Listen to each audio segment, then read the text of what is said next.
Behold the sweet fish river running through my beloved hometown. You who seek the golden land, follow its path downstream in search of the key. As you travel down it, you will see a village. In that village, look for the shore the two will tell you of. There sleeps the key to the golden land.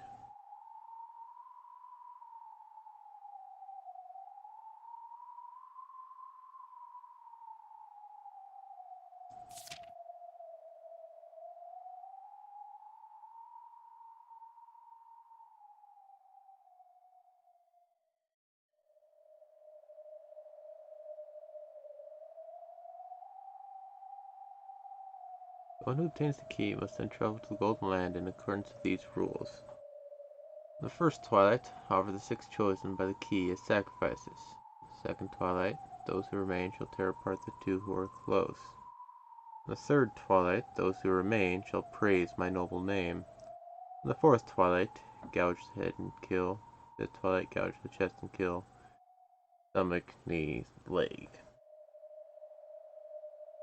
The ninth twilight, which shall revive, and none shall be left alive. On the 10th twilight, at journey's end, he shall attain to the power of the Golden Land's treasures once and for the last time.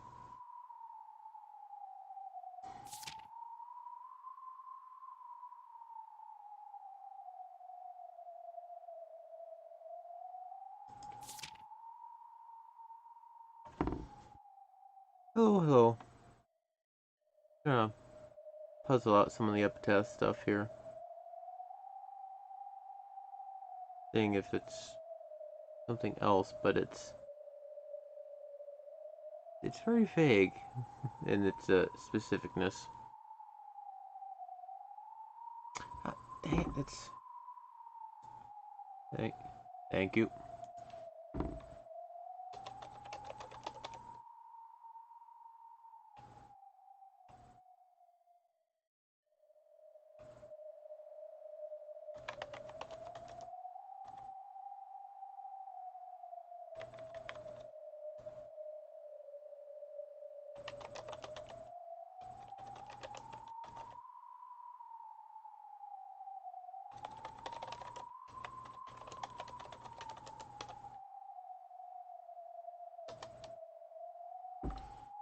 It's getting harder and harder to keep track of all that stuff, so thank you for that.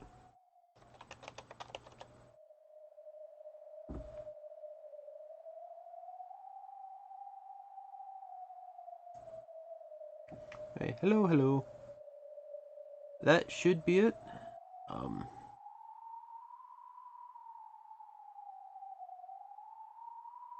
Alright. Alright. That should take care of that. Thank you. Hey. So yeah, I'm just sitting here going over the epitaphs, trying to piece together something else, but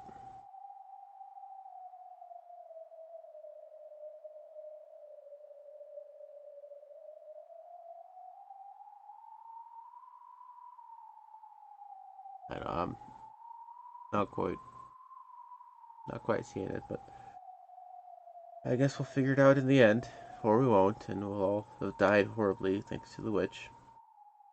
Anyway.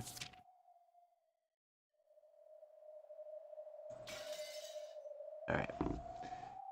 So, where we left off last was Canon was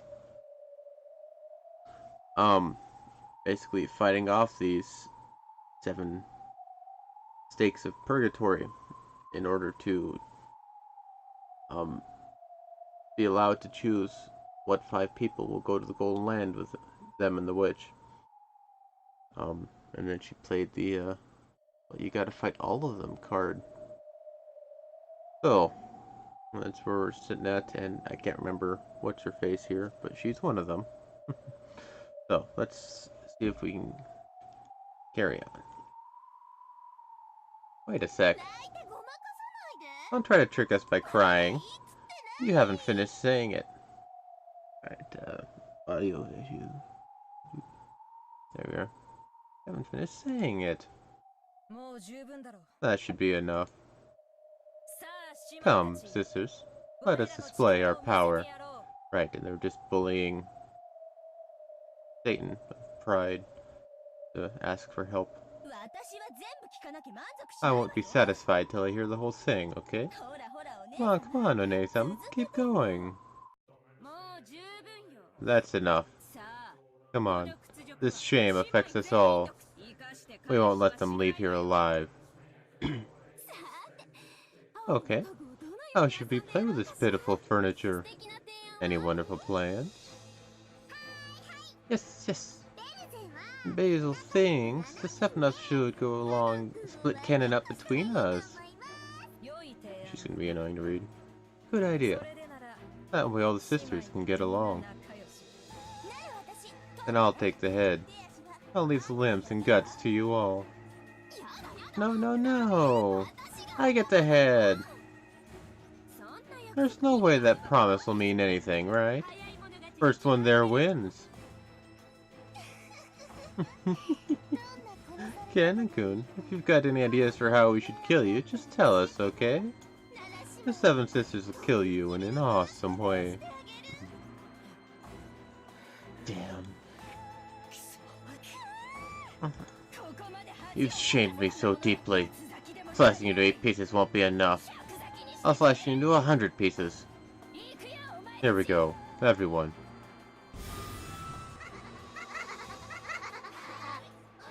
Yes, One-sama. Kinda creepy. The seven of them burst at once. They had no intention of playing or boasting. This time they would genuinely follow their master's order. Take cannon down, swiftly. The seven sisters jumped around the room faster than the eye could see, examining how they could best kill Cannon.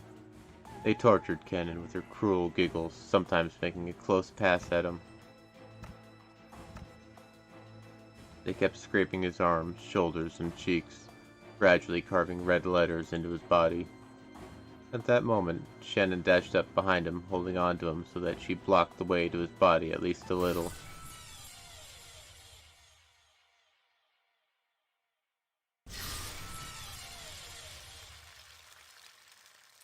At the same time, a red cylinder wrapped around the two of them, like a beam of light sent from heaven.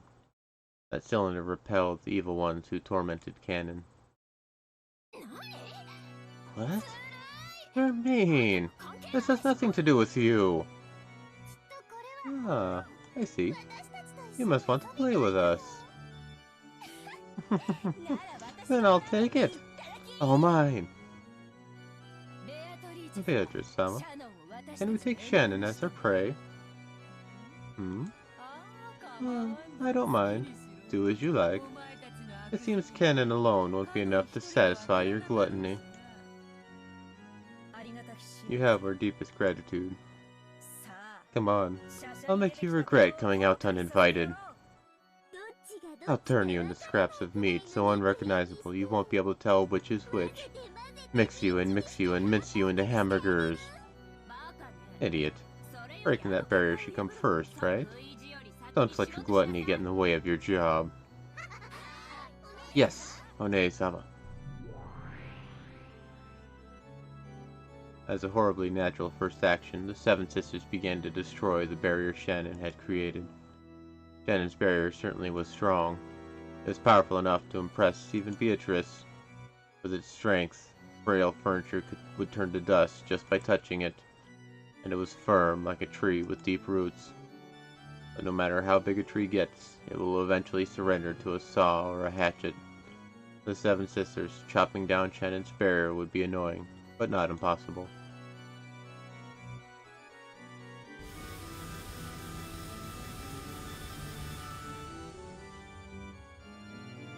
A sound like beetles jumping about grew even fiercer and filled the room. The red barrier began to cut up and erode away as though with a hatchet, a saw. No, a chainsaw by now.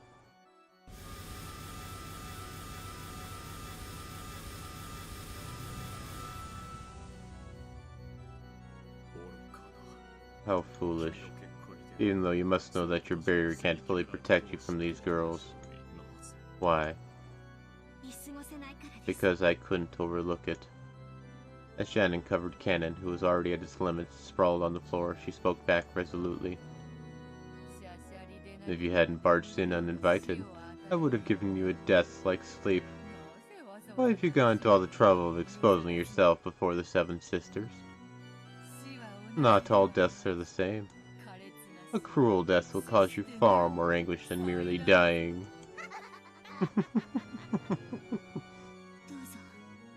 Go ahead. Do as you like. Just as you always do what you want. I did what I wanted.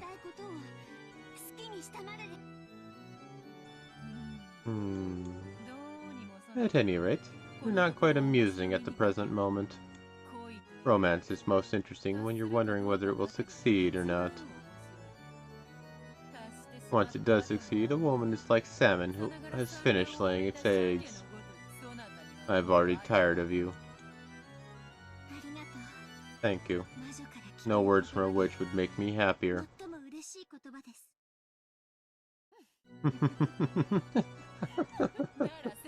At least in the end, let me see you die in a truly entertaining manner.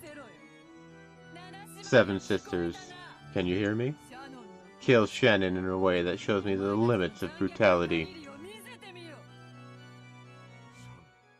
Shannon. My apologies.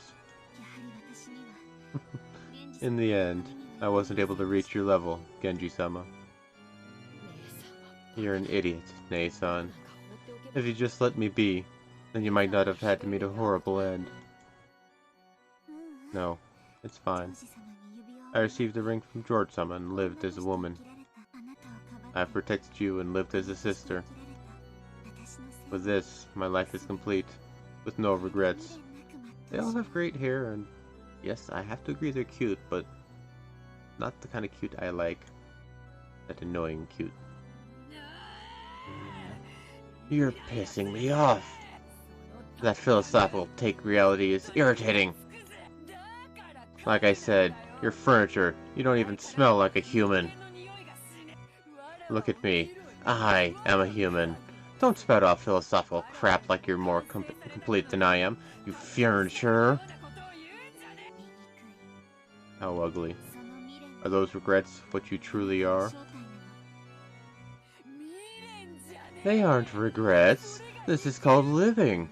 What's this about not minding if you die just because you were given a ring? I can't understand it. It's incomprehensible, disappointing, outrageous, stunning, and it's all useless. My lady, perhaps you're acting a tad undignified. Shut up, furniture. Shannon, do you think I'll let you die so easily? Now's the time to bite your tongue. How pitiful. If you can see yourself reflected in my eyes, then shudder at your own ugliness. That's, fear not. Once I've crushed you up, you'll be much more ugly even while you still live.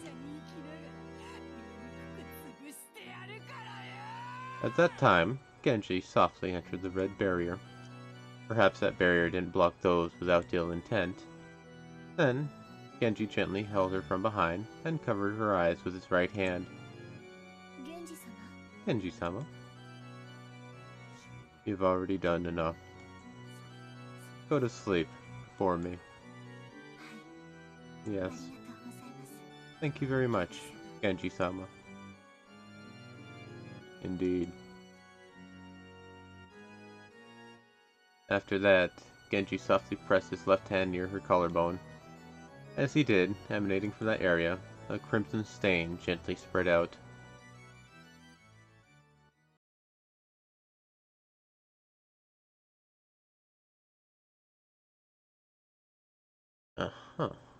When Genji removed his hand, bright red, fresh blood oozed out of there. It only happened for the first instant, and it was shaped like a crimson rose.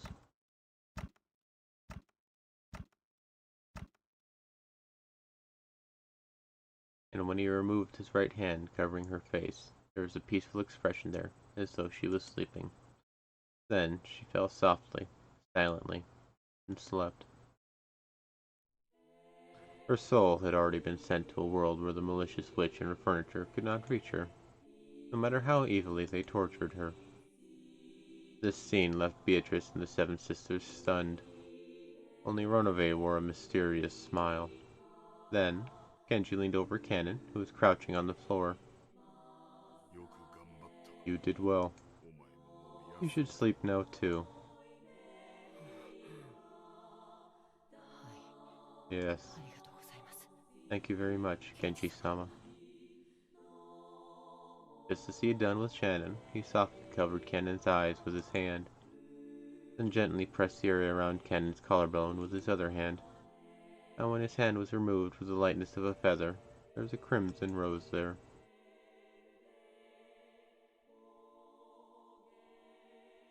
But that rose shape quickly turned into the stain of bright red blood pouring out.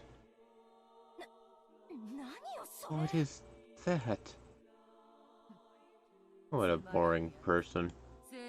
Even though it's so fun to poke the balloon of life with a needle so that it forcibly explodes. Spectacular, Genji. You truly are furniture. Thank you very much. Well then, Beatrice-sama, Ronove-sama, with this as my final task, allow me to rest. Damn you, snatching away my fun. Why don't I take all the thrashing and mashing I want to do to them, and give it to you instead? Beatrice faced him with an unsatisfied expression, but Ronove spoke quietly to Genji with a soothing smile. Really do need to fix this chair. You have worked hard. You are my greatest servant. As a final gift, I shall bestow upon you a peaceful sleep fitting for all the labors you have performed. What? Wait, it's not your place to... When Norve snapped his fingers, Genji slumped to the floor like a puppet with its strings cut. Suddenly, and yet gently, he crumpled, falling into a sleep that no witch could call him back from.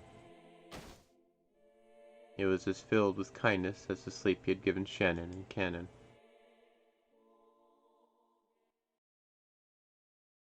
Oh.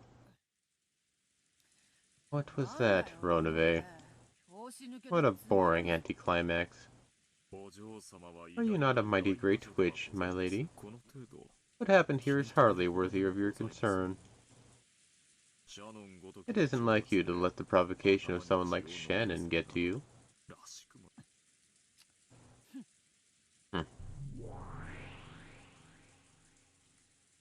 What was it that had Beatrice so irritated? Was she still unable to remove the thorn of Shannon's words? Ronove laughed lightly, as though lamenting the complexity of humanity in a woman's heart, and ordered the seven sisters to go. After all, there were still 2 sacrifices left for the first twilight. The 7 sisters disappeared in ecstasy. Well, my bet has been proven extremely wrong so far.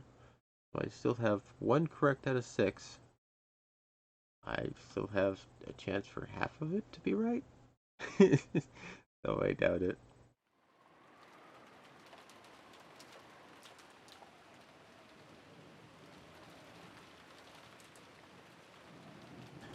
Godo was doing the nighttime rounds. Rokkenjima had always been empty except for the Ushiramiya family household. So, checking that the doors and windows were all closed had no real purpose. However, ever since the time Natsuhi had condemned such an attitude as being careless, the nighttime rounds had become part of the servant's daily routine. In the first place, Natsuhi had ordered this because of the occasional witch disturbances.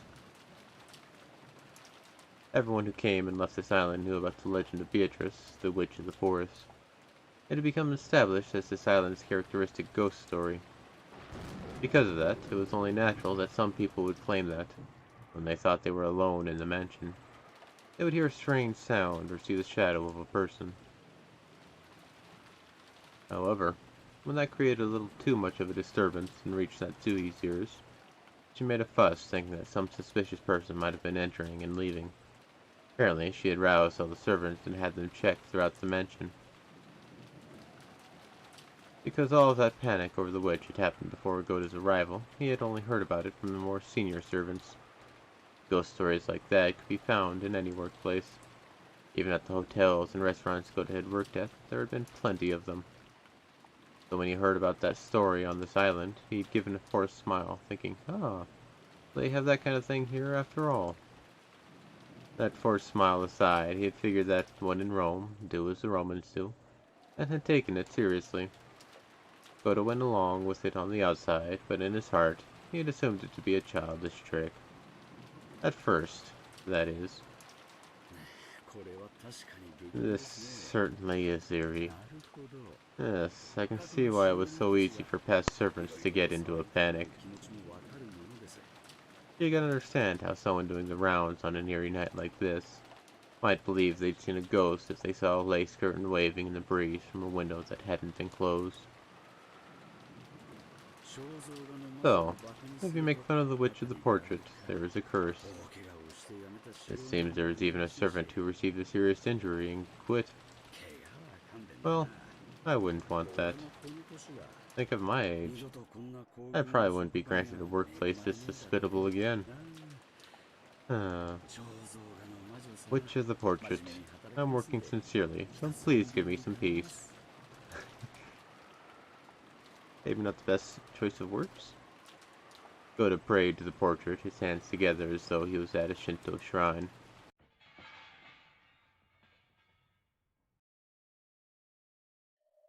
I guess. Technically, they're all adults, except for the kids. But that's a stupid statement. Because, duh. At that time, he thought he heard a sound. The kitchen? Was that the sound of something metal falling on the floor? Maybe a mouse or a cockroach had come out and knocked over some of the dishes.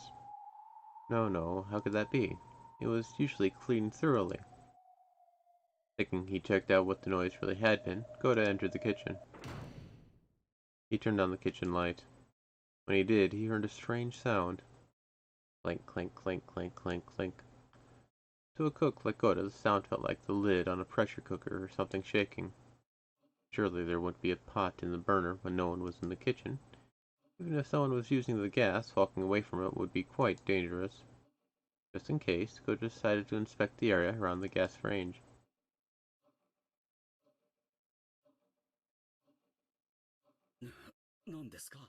What is this? When he did, in the corner of the gas range, the pressure cooker really had been set out, just as he'd thought.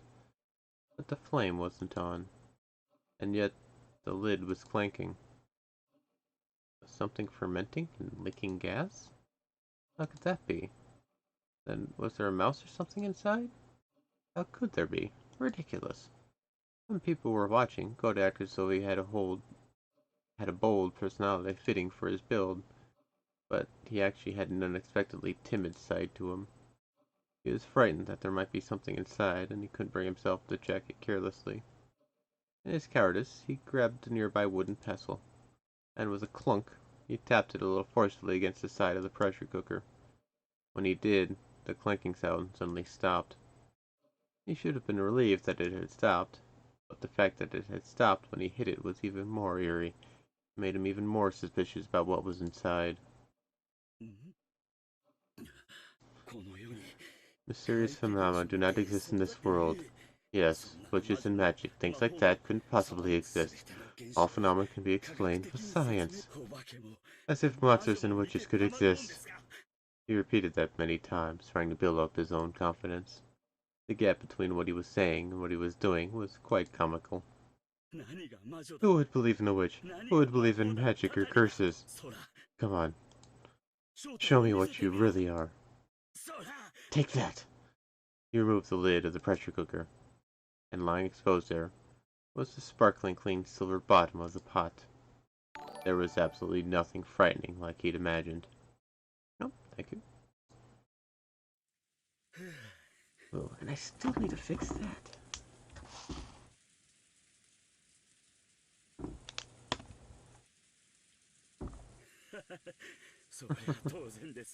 It's only natural. There's no way there could have been anything inside. By now, Goda realized that he'd been a coward. So, while he still had some doubts as to what had caused the lid to make that sound, he figured it wasn't a big problem and decided not to worry about it too much. Then he took the lid he grabbed and softly set it back down where it had been. It's fine, it won't make a sound. Of course it won't. As if witches or magic could exist. Clank. Clank, clank, clank, clank. Huh? Clank, clank, clank, clank, clank, clank, clank. Clank, clank, clank, clank, clank, clank, clank, clank, clank. All of the pots and dishes in the kitchen started clanking at once. It grew even stronger, so that finally the lid to one of the pots fell off, and from inside that pot a slender white arm reached out. Lids fell off the other pots, one after another, and another, and another. as if witches could exist. As if I'd believe it. When the number of arms grew to 7, a loud, shrill laughter split the air. What a letdown. Too bad that someone who can make such delicious food is such a lightweight. If you don't want him, I'll take him. He's all mine. Wait, I said no. I'll take him. Huh?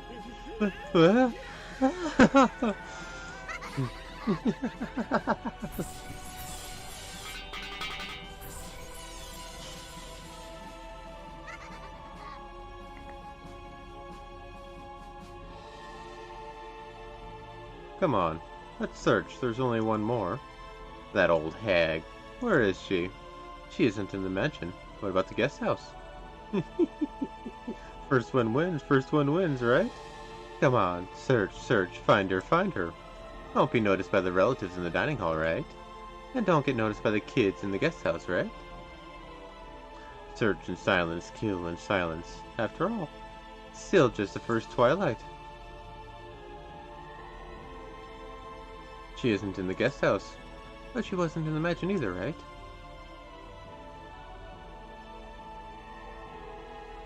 Hey, hey, I found her. I found her. She's in the rose garden. Why is she standing around there without an umbrella? She's already given up. All mine, all mine, all mine. You blockheads can just sit there and watch. I told you, no, this one's mine. Come on, if we take any longer, we'll be scolded by Beatrice-sama. Let's take care of it all at once. There, found her, surrounded her. Come on, let's get along and do it all at once, okay? Die.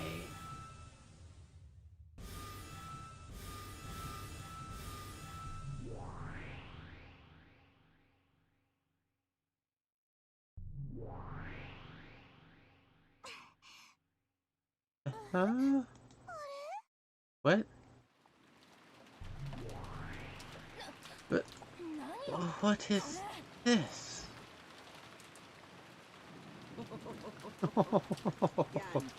What's naughty girls? You wouldn't happen to be friends with that child, would you? Just what is this old hag? There's got to be some mistake. One more time.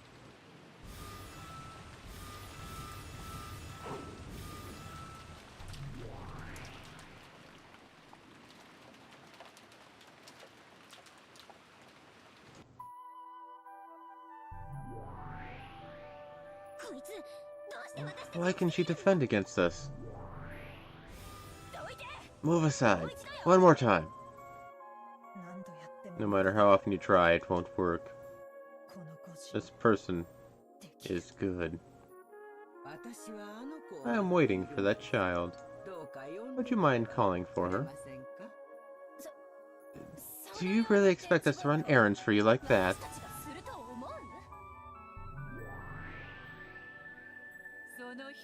There's no need.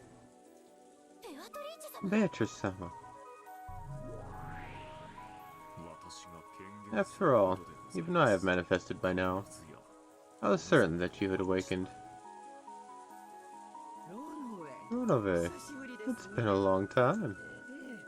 Yes, truly a long time. This person's talking to Ronove-sama without using Sama.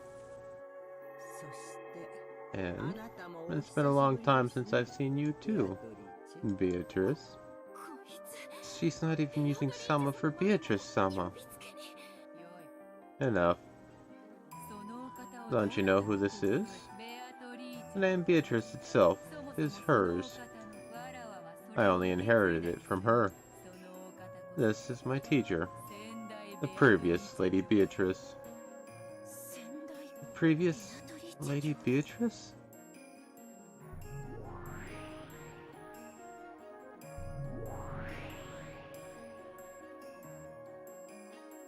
Gold butterflies appeared in one and twos from the garden of roses and began to gather around Kumasawa. Then, after she was wrapped in a golden sparkle, she burst and disappeared, and Kumasawa's form was no longer there.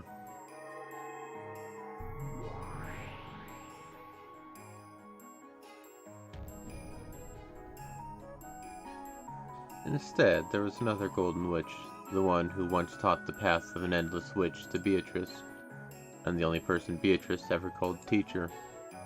Her hair was long, beautiful, and vividly youthful, and her figure in that elegant dress couldn't possibly have been mistaken for an old lady. No, this looked like a completely different person from Kumasawa. Well, well, teacher, I never even dreamed that we would meet each other again. Yes, neither did I.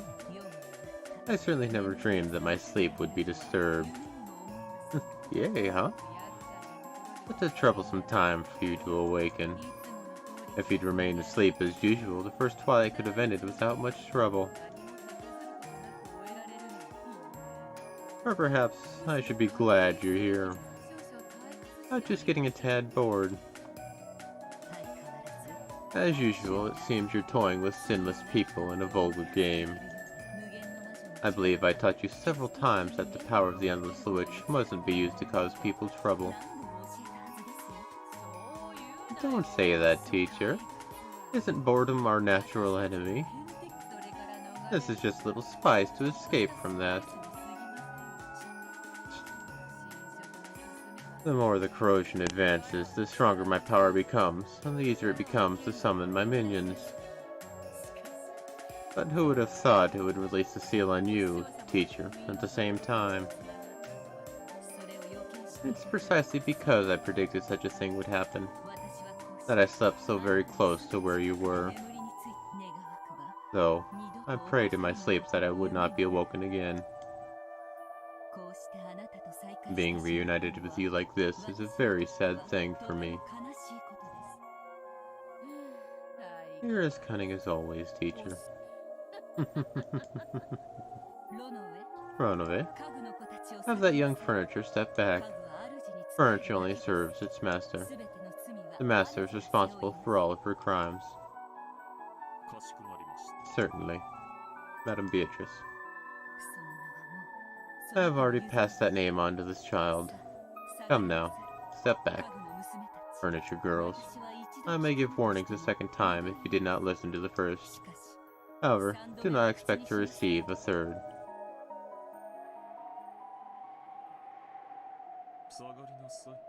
Step back, Seven Sisters of Purgatory. If you get dragged into this, only dust will remain. Back, everyone. Ronove and the Seven Sisters of Purgatory retreated. After that, what remained was the Beatrice whose daring expression didn't falter, and the teacher Beatrice who had given up that name and wore a composed smile. Well then, teacher, what tea shall I prepare for a long-awaited reunion? Let's see. This reunion was longer in coming than the visit of a comet. Perhaps I will accept your hospitality. And if it seems a mistake has been made, I'll have you return my name and the title of Endless Witch. So, even the title of Endless Witch has a license renewal policy? As you wish, teacher. See how splendid your disciple has become, and see how far she surpassed you so long ago. The air between the two Beatrices seemed to explode with sparks. Oh boy. Just by glaring at each other, they purged all spirits from that space. As they watched, the seven sisters shivered. After all, if they retreated just 3 steps less than they had, they would already have been turned to dust by now. So come, Beatrice. Surrendering my name to you is the only regret I have in life. I will now correct that error by my own hands.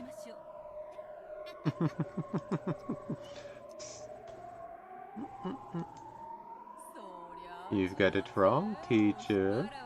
My only error was becoming your disciple in the hopes of gaining such a puny level of power. Get it? What are you calling magic? What are you calling the Endless Witch? All you've got is a power that can be gained just by noticing, right? And you act as though that's so great and impressive. Your turn's long over, teacher.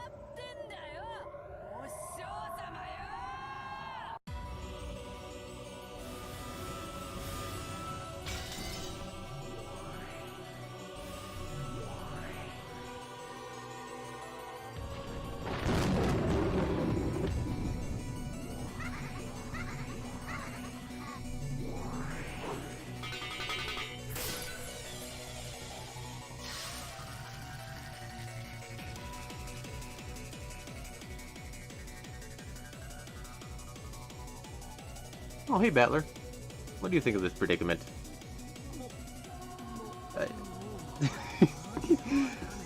I don't have a clue what's going on anymore. What in the world is happening right in front of my eyes? Oh, hello. You poor thing. It seems my disciple is causing you trouble. I apologize. Who the heck are you? Why did old Kumasawa turn into an H-on like this? I mean, seriously, who are you? I don't get it. What kind of special effects are these? My head feels like it's gonna explode. I'm the witch teacher of that child. My old name was Beatrice. When that child succeeded me, I gave up that name, so I have no name of my own. Like you've already said, your disciple's been a real pain to me. Please, take responsibility and do something. No, wait. I don't believe in stuff like this. As if witches and magic could exist. I won't accept this messed up battle. Damn it. What should I believe?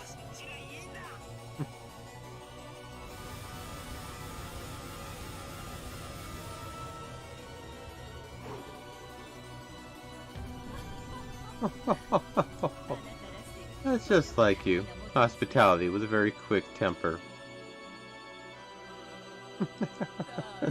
I'd expect nothing less from you, teacher. It seems it is so trivial to you, you don't even feel like opening your eyes. But I doubt you'll be able to win unless you're prepared to wreck this whole island. See? Come, arise, shoulder war towers.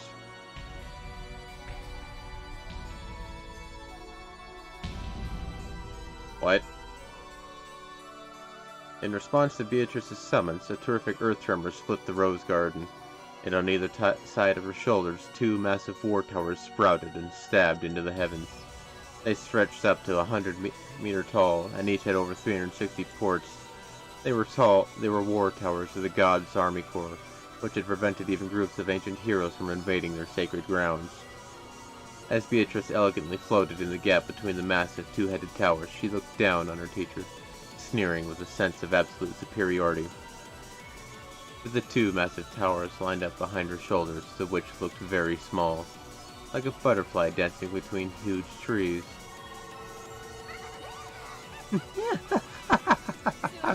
Don't think you can dodge it by turning into butterflies, okay? The density of the Twin Towers barrage won't just make you a pinned bug sample. It'd make you a madly stabbed pincushion, right? Over 720 ports opened on the towers, and godly soldiers readied their multi-shot ballistas.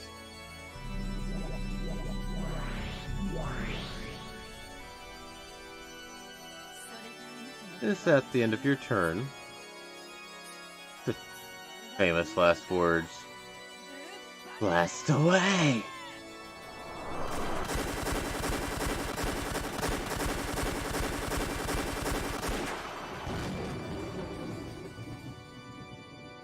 ballistic shot that numbered over 1,000 were all fired at once, drawing a beautiful geometric curtain of death. The boorish sound as the bowstrings were played was probably even deeper than that of a reaper swinging its sickle. Come, arise, fallen tower. Split the single language and let that sin be known. The sky was stained in incandescent red, and from between the clouds a blazing massive tower fell upside down. That massive falling tower and its rubble sucked in the thousands of ballista shots so that not one of them approached the body of the witch who had summoned it. That's right. No group of people, no matter how large, could approach the mysteries of heaven. That was the reality of the fallen tower. As I'd expect from you, teacher. If you do something, you always do it big. My turn isn't over. Come, arise, sons of Vivaldi. Bestow upon me a worthy spear.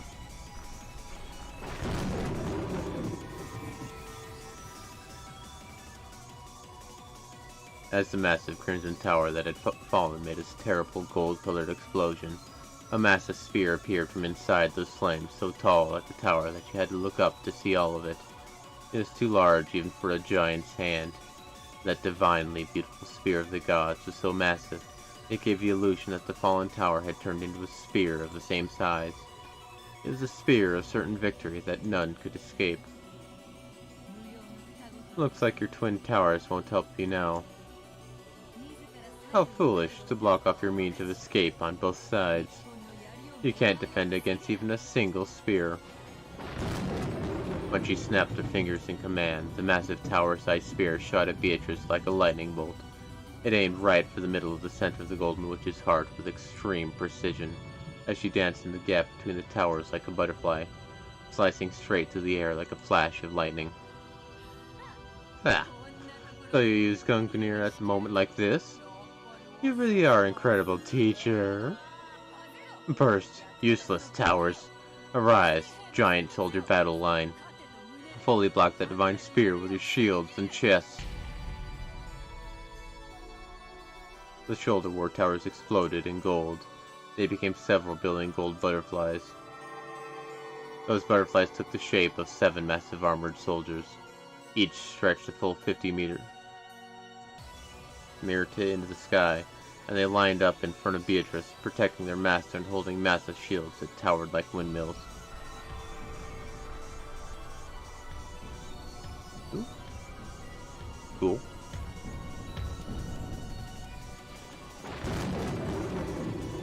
They were as massive as a mountain range. The witch behind them was like a small moon hiding behind the mountains. Once in the past, when the massive shields these giants held had been readied by the whole regiment, they had protected King Wilhelm's castle not only from arrows but from the wind and the rain. But when they had faced upwards and held their shields to the heavens, not a single raindrop had gotten through. Foolish. The shame of a witch who has forgotten to respect things sacred. Did you think mere giants could defend against the spear of the gods? Indeed. No matter how much human metal you are armed with, you cannot block a spear of the gods. A wonderful epaulet mit by Madame. No way. Beatrice-sama. Of course I haven't forgotten, teacher. Come, arise, disciples of Hephaestus. Bestow upon me a worthy shield.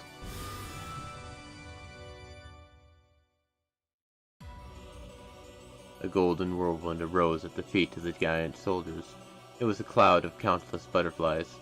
They attached themselves to the massive shields like gold leaf, sparkling like they were a gold mirror. It was the absolute defensive wall given to a goddess by the chief of the gods, the Aegis shield. When the holy spear, which had left a dignified tail behind it like a comet, crashed into the mountain range of that gold shield, there was a terrible, thunderous roar. It was the creaking of the pillars that held up the heavens. The divine spear spun around and around and was sent flying in the direction of the setting sun. Impossible. She defended against the divine spear. No, that is not correct. The divine spear avoided her. It is the law of the gods that an absolute spear and an absolute shield must never fight one another. Although, in the end, it means the same thing as defending against it.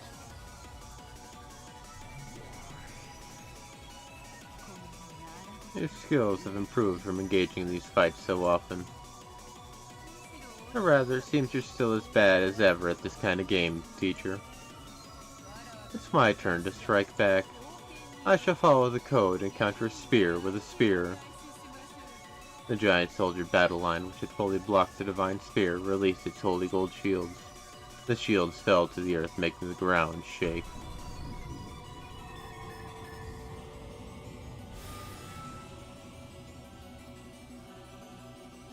When they did, another gold whirlwind arose, and the 7 gold shields changed their form to 7 massive spears of lightning lying on the ground. At once, each of the giants lifted one of their legs high and firmly stomped on the tips of the handles. As the earth shook with a thunderous sound, the 7 lightning spears spun beautifully and flew up above the giant soldiers' heads. They scattered into a golden splash and began to fall before the giants.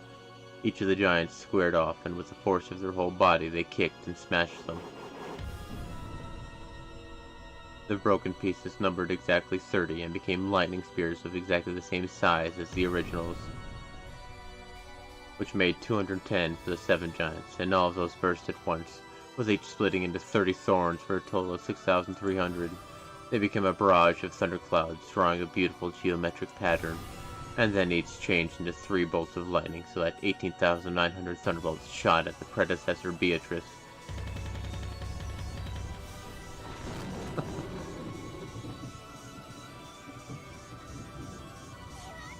It's over, Beatrice-sama. I would expect nothing less from Madame. That bundle of almost 20,000 thunderbolts must have reduced the teacher's body to dust. But there had been no resistance. Beatrice knew immediately that she had been fooled. At that time, from the direction that the sun had supposedly set, she felt the impossible rays of sunlight. A brilliant ray of light shone on her profile. It was the figure of her teacher, holding aloft the spear of the gods that had supposedly been repelled a short while ago. She bore a sparkle like the sun on her back and made it shine on the incarnation of darkness. As Beatrice watched, she was trapped like a mouse in a cage, cornered at a dead end formed by the giant soldier battle line. By now, the predecessor Beatrice had seized a position directly alongside that line. Playtime is over, Beatrice. Have I exposed my flank? Her bold expression hadn't faltered even once, but now it twisted for the first time. And faster than Beatrice could click her tongue, the predecessor Beatrice released the holy spear. As it leapt through the air, it changed its form once more. Come, arise, Wenger brothers. Bestow upon me the giant smashing iron hammer of heaven. Giant soldiers, protect me. What are you doing, you blockheads? By now, it's no longer a spear, but the whirlwind of a massive hammer that raised a sound like a windstorm as it flew through the air. It was the legendary hammer that had shaken even the king of the frost giants, so the giant soldiers couldn't escape from that fear. Though, regardless of how strongly their master ordered them, they couldn't get in the path of that hammer. Black Rank Mat, rest in peace. Damn it! Before the whirlwind of that massive chunk of metal, Beatrice was nothing more than a mere speck. The instant the whirlwind started to suck Beatrice in, she appeared to change into a massive war tower.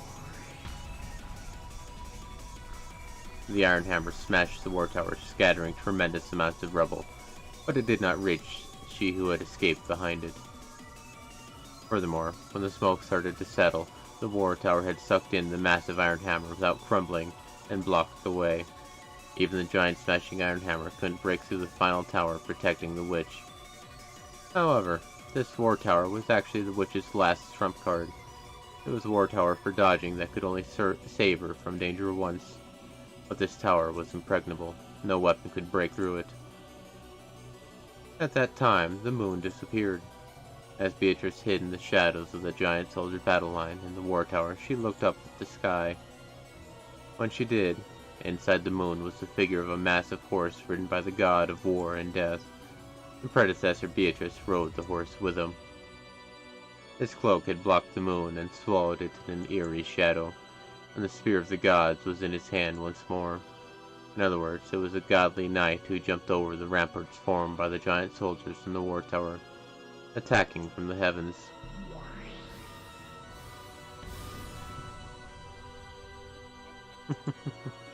You got me.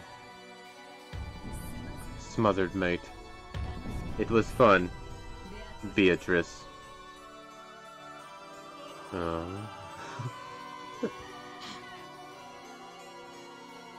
The struggle to the death between the two witches was the same, with the same name, was over.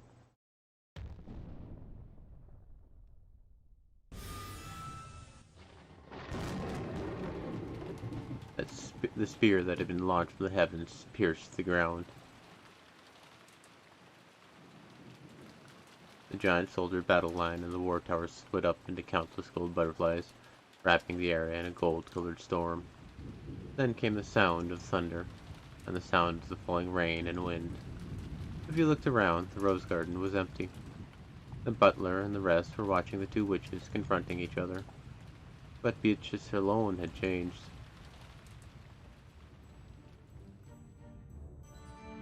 She had been pierced straight through by the spear, from the base of her neck and her right shoulder to her left buttocks, unable to even reach the ground with her feet, horribly exposed like a pitiful pinned butterfly, tormented by the wind and rain.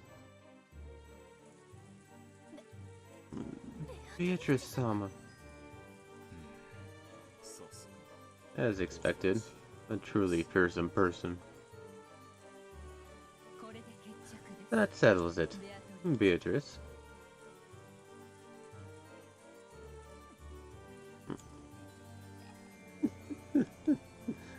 Ouch.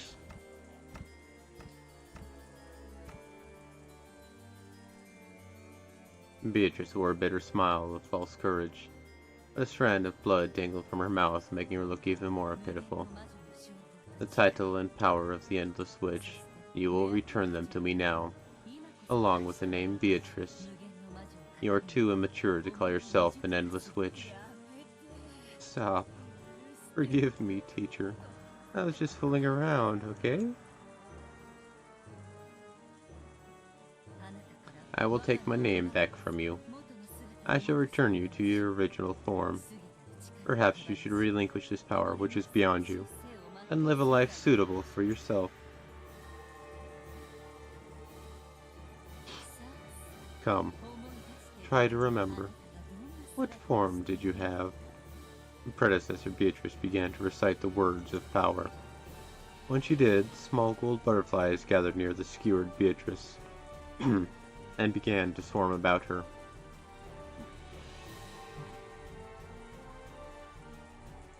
Like butterflies sucking the nectar out of flowers, they began to suck the magical power out of Beatrice, and it seemed to cause her intense pain. A cry of anguish issued from Beatrice's mouth. She no longer had any power to resist it. Come, try closing your eyes. Try to remember. What form did you have? Come, Beatrice, repeat it with me. Let us sing a song together. Then it will be over soon. Let us end your pain as fast as possible.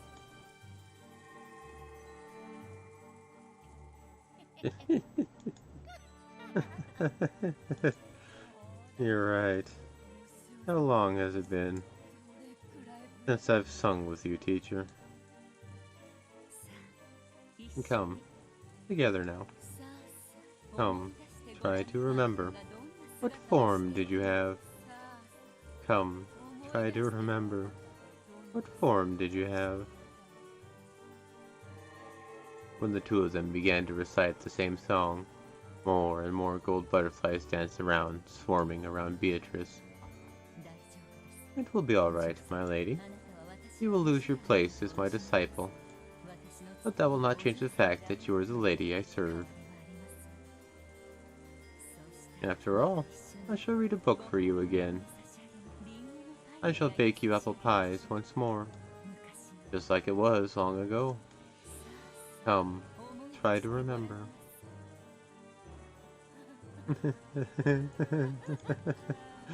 Yes, try to remember. Are you finally starting to remember? Hey, teacher. Did you remember? That thing behind you? What is this? When the predecessor Beatrice looked behind her, there was an eerie hedgehog curled up there. Sonic? No. It was herself. There was another predecessor of Beatrice whose whole body had been packed with ballista shots, lying there like a pincushion doll. Come, try to remember. What form did you have? Or maybe that's not right. Come, try to remember. How were you killed?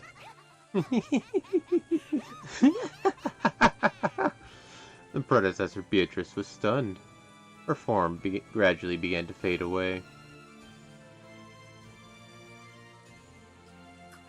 This is... When did you... At the beginning. I did not summon a pair of shoulder towers. There were 4 towers. Teacher, you carelessly stepped across the 7th rank rook boundary of death created by the 2 hidden towers, which were lurking in the distance on either side of you. It was bad manners to me to say check this late. I simply must apologize. The battle had been decided at the very beginning. It had been over since the time the predecessor had leaned forward, readying her holy spear to attack Beatrice, who had been wedged between her shoulder towers. The hidden towers lurking on either side had bathed her in a windstorm of ballista shots from 720 ports on both sides, hitting and killing her. However, Beatrice hadn't wanted it to be resolved like that. She had wanted to let her teacher take her next move, and had continued acting as though the game was still on. She had immediately revived her with endless power, and had made her continue the game as though nothing had happened. Then, the predecessor slowly remembered that she had already been killed, and began to vanish completely. When she did, the spear that had pierced Beatrice also vanished.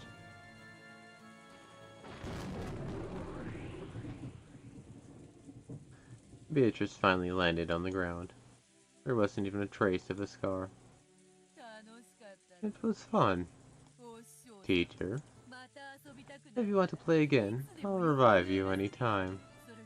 And once we've had some fun, I'll make you remember that you're a corpse again. See? I did everything you told me to, right? Didn't you tell me to always put my toys back in their boxes when I'm done playing with them?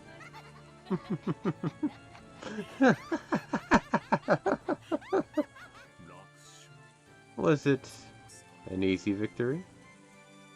You fool, it was a tough one. If I hadn't tricked her with the 4 towers, I would have been the one dead. As I'd expect from teacher. But now I can stand proud. Now, I have completely surpassed teacher. Ronove, clean up teacher's remains a bit. I haven't lost my respect for her that much. Certainly. Tonight's first twilight became a little too riotous. A little cleanup will be necessary. I shall see to it immediately. Goats, it's time to clean up. When Ronove snapped his fingers, blazing, sparkling eyes began to blink open in the shadows and the darkness, becoming goat-headed attendants that appeared one after another. One by one, they wordlessly stood at attention in a line behind Ronove's back. This time, what shall be done about the 6 corpses? Another closed room pattern? I'm in no mood to think now. I will leave it to you, Ronove. An extraordinary closed room to torment Battler, if you would. Certainly. Then it shall be extraordinary.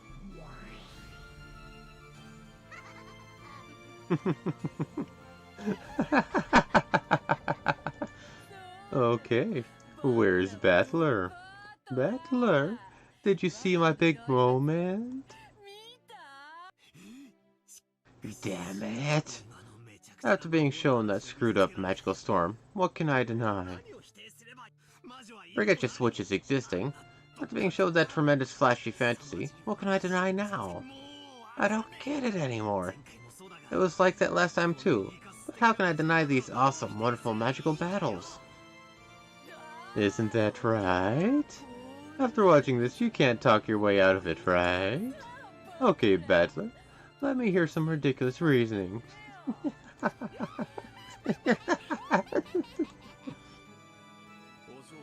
Milady, your laugh is becoming undignified. Oh, my apologies. But that isn't my fault. After all, if Battler tightly closes his eyes, grinds his teeth, and shows me that he's that ever so bitter expression, it just automatically slips out of my mouth, you see. So, Battler-sama, why don't you return to the table without losing heart? My lady is expecting your counterattack, you see? Quit messing with me. How the hell can I make a counter-argument? In the first place, everything was already screwed up when that tower sprouted up out of the earth. Did I say that under the ground in Rokkenjima there's a secret laboratory for building super alloy combining robots or something? And that pushing a button can make these strange towers sprout up? Right? And then these huge giants must be the robots. Or maybe an evil secret association to mecha monsters. I don't get it! Don't talk to me! Look. Don't cry, okay? Bang, bang, it's magic. If you want, I'll crush the moon and make comets fall like rain. I can even bury the whole island in those massive breasted Neichans you like so much. See? Come on. Look. My turn's over, see? Show me your response. Launch your counterattack. You can't, can you? Except that there's a quadrillion things you can't do. You're useless against this, right? You actually like this kind of fantasy, don't you? I get it. That's been going around on the streets lately, hasn't it? In manga and light novels, in anime and movies. Some teenage brats get a whole bunch of strange special abilities, and they blow up all sorts of stuff with the fate of the world on the line. You love that too, don't you? I know, don't hide it. You love it, right? Hasn't the thing you love just been displayed before your very eyes? Why do you believe it in manga and anime, but you won't believe it in me? Believe it! You can't argue back. Not after you've been shown something like this, right? Look. Answer. You don't need to think. You can just obstinately say, I'm sorry, Beatrice-sama. Look. Try saying it. I'm sorry, Beatrice-sama. Try saying it. Say it. Don't be embarrassed.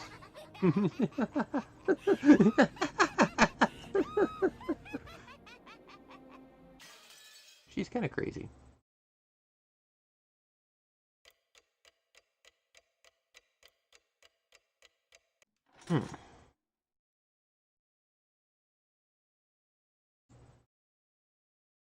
Uh-huh. That was an interesting chess game.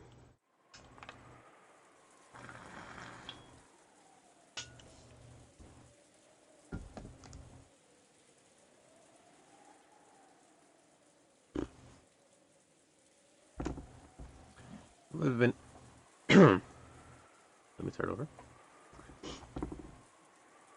There would have been no way to tell that morning had come without opening a window and looking up at the cloudy sky, which had become a tiny bit lighter. It wasn't a refreshing morning. All that could be heard was the sound of the rain, which hadn't stopped falling since last night, and the howl of the wind. It's hard to imagine that it's morning. This horrible weather speaks for our hearts.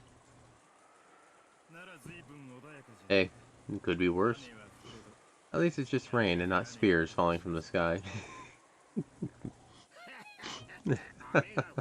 Whether it's rain or spirits, it's coming down with a bang. Is it already 6? Isn't this enough? After this, we've got no measures we can take till the mystery 19th person, Beatrice, makes her move. True. However, I believe we had anticipated every trick they might use against us. As that included giant towers rising to the sky. That's right. As long as the traitor doesn't appear amongst the siblings, we should be able to deal with most situations. Haven't we talked about this enough? We've stayed up all night. I'm tired. You're right. How about taking a little rest after eating breakfast? A good plan. Staying up all night is trying at our age. As they all stretched, they enjoyed this unrefreshing morning as best they could. I'll go wash my face or something. I probably look horrible.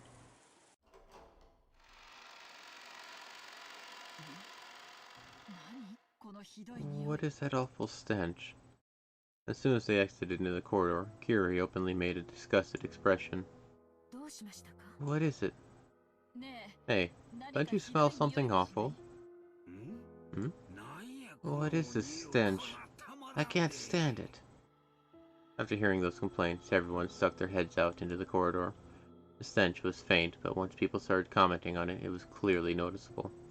Each of them went into the corridor, relying on their own sense of smell to tell them where the strange odor was coming from. What in the world could it be? Let us have Genji deal with it. I believe she should already have arrived in the servant room to begin the morning preparations. Indeed, please do. At the very least, it's difficult to imagine Goda making a breakfast that would cause such an odor. Rudolph and the others searched for the source of the smell and determined that it was coming from underground, from the boiler room. But the door was locked, and they couldn't check inside. At the same time, when Natsuhi's group was on its way to search for someone in the servant room, they noticed something strange near the parlor. What is this? What a horrible prank. Who would do something like this? Magic circle. Aha! On the door to the parlor, drawn in paint that looked like blood, was a strange thing that looked like a magic circle. There's no one in the kitchen yet. What is that? Eva's group, who thought the smell might be coming from the kitchen, had returned after confirming that no one was there and the preparations for breakfast had not yet begun. Then they noticed a change to the parlor. It's useless. The boiler room's locked. Wouldn't that be bad if something went wrong with the boiler? Has anyone spotted a servant? Is one of those vulgar scribbles here too? There's another one on the door to the boiler room. What's that? This creepy scribble isn't just here, but it's in other places too? You don't think this is the Witch of the Forest, Beatrice's declaration of war, do you? Hideyoshi tried to make fun of it, but staring at this creepy magic circle while listening to the wind and rain really made it seem like a message from a witch. The dripping, bright red paint made one think of blood, which made it even creepier. Hideyoshi tried to open the door, but it had been locked. As a general rule, the parlor wasn't locked.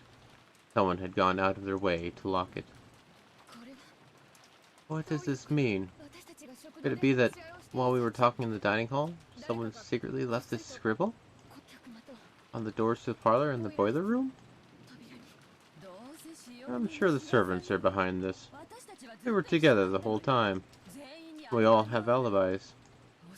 They probably received some strange order from Father and pulled this prank. And this is also the case yesterday with Maria-chan's letter. It's really easy to suspect that the servants are acting on Dad's orders and planning something. Anyway, where is everyone? They can't be playing hide and seek. Let's look for them. Before that, I'm worried about the children. They're safe, right? I'll go and check, and while I'm there, I'll see if there aren't any servants there. Then let's split up. Let's split up, gang. While you go to the guest house to see how the guards are doing, we'll investigate inside the mansion. I don't want to think about it, but maybe these creepy magic circles aren't just in the places we found them already. We might be wrapped up in some bizarre game of fathers. I will go to him and hear the situation. Though, I doubt he'll obediently listen to me.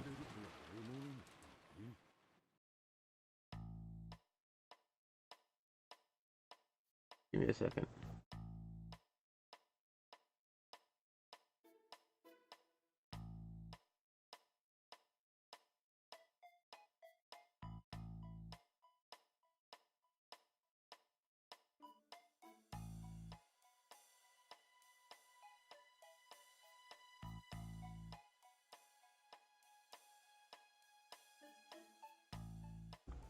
Math doesn't quite add up. This one is a very complicated one. The adults split up. As a result, they confirmed that the 4 children were safe in the so-called cousin's room, on the 2nd floor of the guest house. They had apparently stayed up late last night playing. All of them were snoring loudly, so Rosa decided not to wake them. Furthermore, Nanjo, who had returned early the previous night to rest, was also safe. It seemed he believed in the phrase, early to bed, early to rise, and had awoken refreshed. During that time, Kiri and Hideyoshi searched for the servants, but they didn't find them. The servant room in the guest house was also empty. The children are safe. They all stayed up too late last night. The servant room is empty. I looked at the shift charts, and the morning shift begins at 6. They should have started working by now. The nap room is also empty. There were signs that a futon had been slept in, but it wasn't warm. Hey, isn't everyone's reasoning right on this? This is probably a game Father set up. He must have left those creepy scribbles and hid himself somewhere, trying to make us do something. Are you saying he's trying to see who's fit to succeed as well from the headship? Isn't that a bit... No. It might not be strange if Father was behind something like that. After all, Father loves doing things on a big scale. This might have been a finely tuned plan starting as far back as when the epitaph was hung in the hall.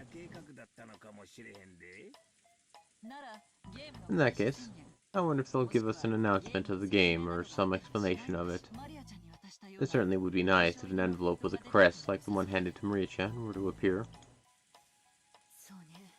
That's right. Maybe Nissan and the rest have found something like that in the mansion. Dr. Nanjo, have you heard anything about this? My apologies. I have no idea what is going on. And yet... Yes, certainly. I could easily imagine Kinjo-san planning something on a big scale. Shouldn't we go back to the mansion for now? Maybe they found something over there. If I won't be in the way, I shall go too. I'll stay here. The children are sleeping upstairs. We don't know what's happening. We cannot leave them alone. That's right. I'll stay with Rosa-san and watch over the place. Would you tell that to my husband? Rosa and Kiri remained in the guest house. Hideyoshi went with Nanjo and returned again to the mansion.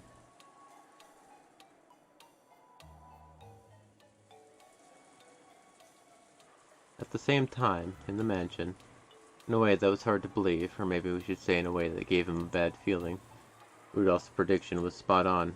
The same magic circle graffiti that had been drawn on the doors of the boiler room and the parlor had been found in multiple places throughout the mansion. Aniki, how's Dad? It was no use. I received no response. I tried putting my ear against the door, but I couldn't sense anyone. There's no sign of any of the servants. Where in the world did they disappear to? This isn't funny. Father and the servants are hiding, and there are strange magic circles all over the mansion. What in the world is happening? There weren't only magic circles on the door to the boiler room and the door to the parlor. There were 2 on the 2nd floor, and 1 on the 3rd floor, for a total of 5. They were all the same magic circle, and all of the doors had been locked so they couldn't check inside the rooms. Anyway, let's do something about the boiler room first. It'd be bad if something broke down and caught fire or exploded. So we need the key. It should be in the key box in the servant room. They fished through that key box. Because each of the servants carried their master keys around, those weren't kept there. However, all of the individual keys should have been there. I can't believe they managed to fit so many keys in there. It isn't here. No matter how much we look, the key to the boiler room isn't here. Look, Aniki. Only the keys to the room with those magic circles surrounding them are totally missing. It's true.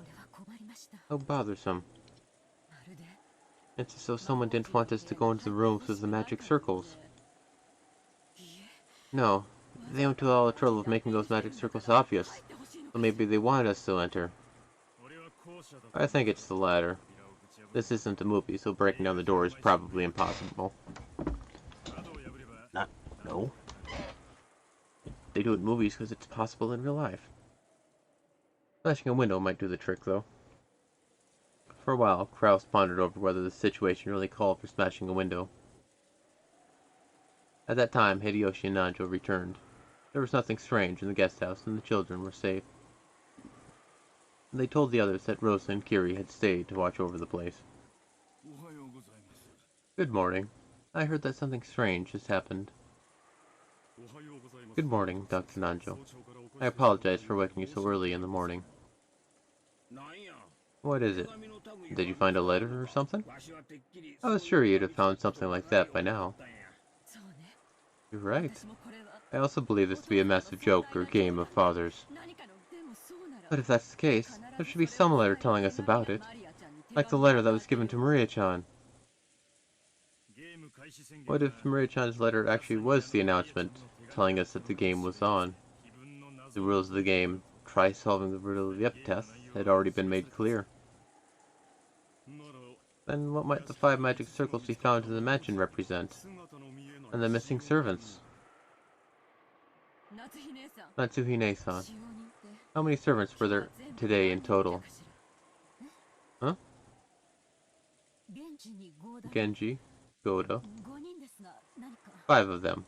But why? So there are 5 servants. There are also 5 magic circles. Probably a coincidence, but I don't like it. Nissan, let's break a window. We should check and see what's inside. We have no choice. Do it neatly. Ross made his decision and gave permission to smash a window. And he decided that the first room they would break into should be the parlor on the first floor, where the windows would be easiest to reach.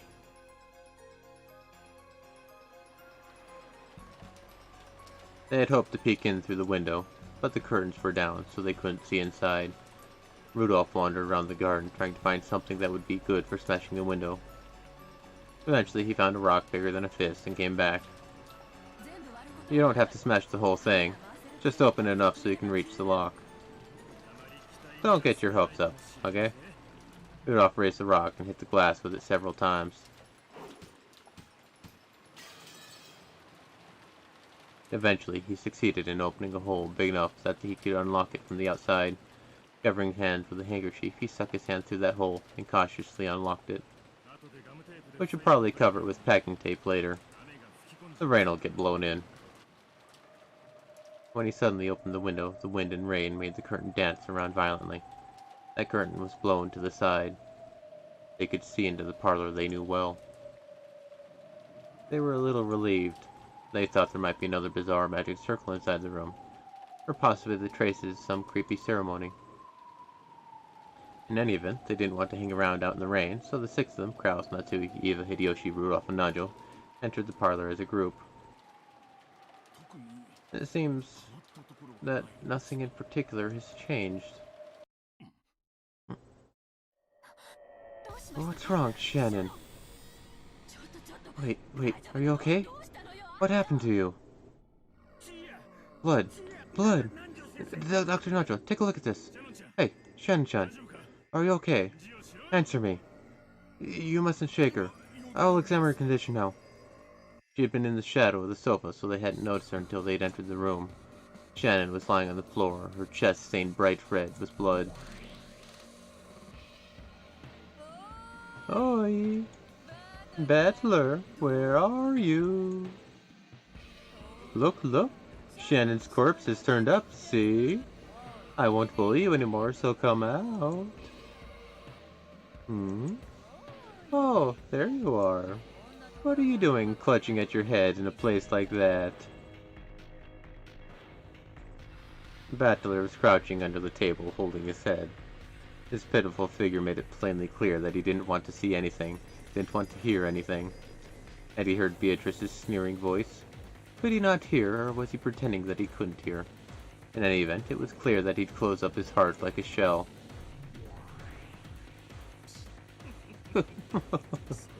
Perhaps you tormented him too much, my lady. After showing him all that and demanding a counter-argument, I can understand why you'd want to mope around. Hey, Battler. If you can't argue back, then resign, okay? It's your turn. If you don't make some move or pass, or else give up, we won't get anywhere. Huh? What's that? I can't hear you. I said be quiet. Shut up, shut up. A witch? Magic? Why don't you just do whatever you want? I don't believe any of it. Damn it, damn it, damn it, damn it, damn it. Don't talk to me. Don't show me anything. Disappear, disappear, just disappear. Don't get that annoying face near me. Beatrice winced reflectively at Battler's sudden rage. Even if you say that, if you don't finish your turn, then my turn won't come. In fact, I'm the one asking you to stop boring me. Who cares? Be quiet. Shut up. Who cares about your game? I won't go along with it. If your turn won't come until mine's finished, then just wait for all eternity. I don't know, I don't get it. I won't accept witches or magic. I won't accept something that screwed up. I said don't talk to me!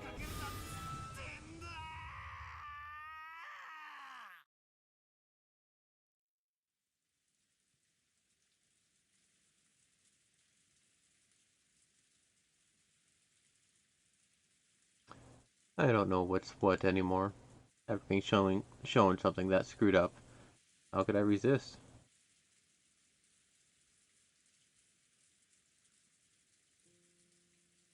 I wandered aimlessly through the rose garden. It was raining and windy, but that didn't mean my body got wet. There was just a feeling of isolation as I wandered amidst the wind and rain without an umbrella. Maybe I lost in that person's game a long time ago. Actually, didn't we already have a clear winner and loser in the last game? After all, I surrendered for a time. That's why the world was tinted with witches and magic. Right now, Rokkenjima is a different world, where witches stride around openly and fire off strange spells. It isn't a matter of accepting it or denying it. Maybe I mistakenly assumed that I was playing a game on an even footing with Beato. Maybe I was already defeated in the last game, and this is just a signing ceremony of my surrender. A minute ago, a terrible battle unfolded in this rose garden. I saw it with my own eyes. I kicked the ground. Obviously, the ground was hard, and water from a puddle splashed. Several towers split this ground, sprouting like high-rise buildings. The more I kicked this ground, the more it felt like that couldn't possibly have happened. But, for that very reason, I couldn't explain it with anything other than magic anymore.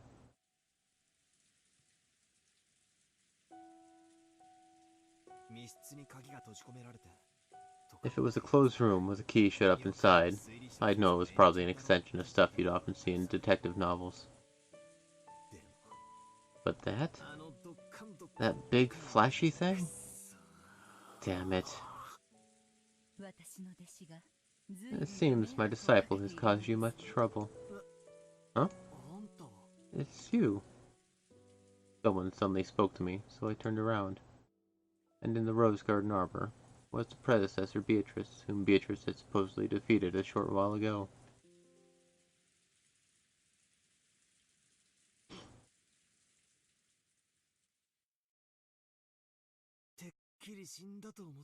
I was sure you'd died. You survived. No, I did die. Now, I'm nothing more than a defeated chess piece slurring outside the chessboard. You're Beato's teacher, right? So, in other words, you're a witch, too. Yes, that is correct. But basically, that means witches really do exist, and the only one who can defeat her isn't me. That'd be you, and you can use awesome magic, right? I'm just useless now. There's nothing I can do anymore. Oh my. Have you surrendered completely? What do you mean, surrender? How am I supposed to explain that? Towers sprouting and falling. Huge giants holding shields and throwing spears. Just remembering it makes me feel like I'm going insane. We're way past the point of trying to reason this all out, aren't we? We've left the level of tricks and things that can be explained with human culprits. Damn it, damn it, damn it, damn it! Calm yourself. I'm nothing more than a piece of that child's game board. After being removed from that board, I am no longer being capable of doing anything. But you are that child's opponent. As long as you do not give up on your own, you will always have the power to strike back. Shut up. Weren't you also reciting strange spells and summoning towers and spears? What do you mean, strike back? Are you saying you'll teach me magic too, and make me take part in that massive magic battle? If you wish, I could teach you a bit about magic. Oh, just what I wanted. Please, give me some awesome magic to smash through that chest in one blow. Don't screw with me.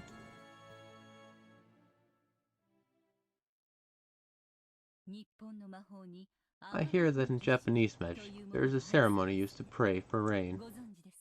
Do you know of it?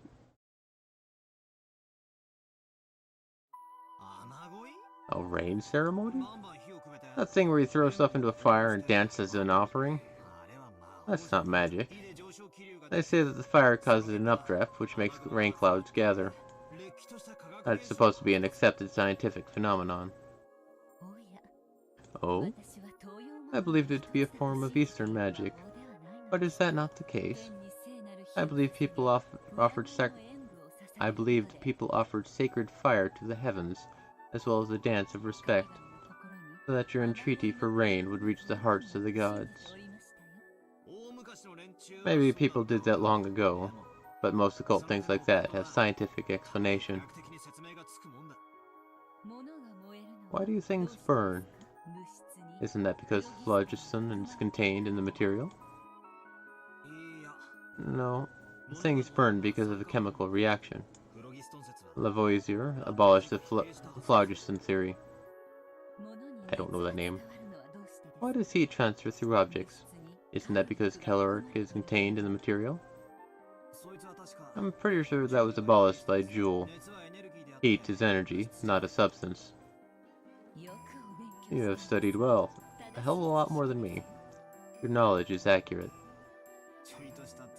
It's just some trivia. Phlogiston, caloric, and eventually ether and God's love. All are powerless before a scientific explanation. In the past, I was told that an apple falling from a tree was thanks to God's love so that humans would be given food. So, even gravity is the love of God. Well, that's part of the remnants of the period when religion rather than science was used to explain everything. That is correct. In the past, humans called the limits of their knowledge. No, ignorance itself, magic. Like the rain ceremony we were just talking about. Did the people of ancient times realize that there was a scientific explanation? That fire gave rise to heat to cause updrafts that summon clouds. Even without understanding these things, they at least knew the result. That probably happened a lot. That stuff called knowledge of the ancestors. Even without understanding the reason, through long experience, they knew that they'd achieve results. Phenomena whose principles they didn't understand were probably the same as magic to them. Like this person just said, ancient people who didn't understand those principles probably believed that, through the rain ceremony, their wishes would reach the heavens and make rain fall. To them, that was certainly magic. As long as they didn't understand updrafts. If you push an electrical switch, a light turns on. Children do not know the scientific principles behind why a light bulb lights up. They only know the result when they push the switch. If they obtain such a result without knowing the principles, doesn't that make it magic to them? That's pretty interesting. Well, logically, that's true. For example, I don't have a clue why the brown tubes in a TV show a picture. Still, I think it's totally normal to see things shown on the TV. Even if I don't understand the principles behind brown tubes, I at least know that if I push the switch, I can watch TV. It's exactly the same as having a rain ceremony without understanding updrafts. In other words, if I don't know the principles, even TV is the same as magic. Or even magic itself, I guess.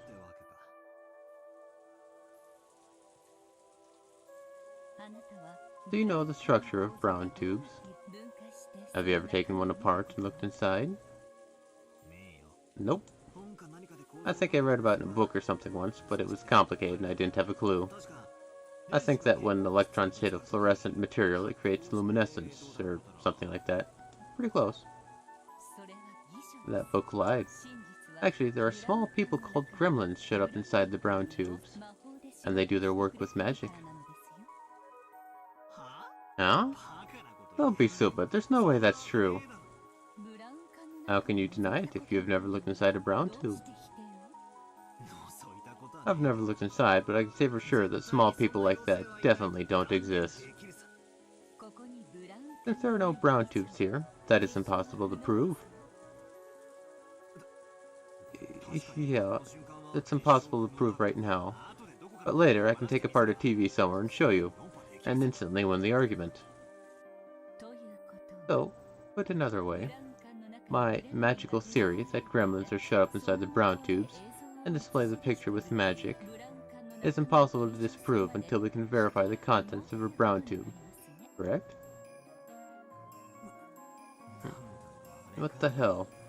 Is this one of those? Are you trying to say it's a devil's proof? That's a favorite trick of you witches. A devil's proof is a bit of sophistry, one that takes advantage of the fact that negative facts are impossible to prove. However, it's different from my brown tubes metaphor. That could be resolved simply by taking apart a single television. You're right. It isn't really a devil's proof. You have proposed a scientific theory, and I have proposed a magical one.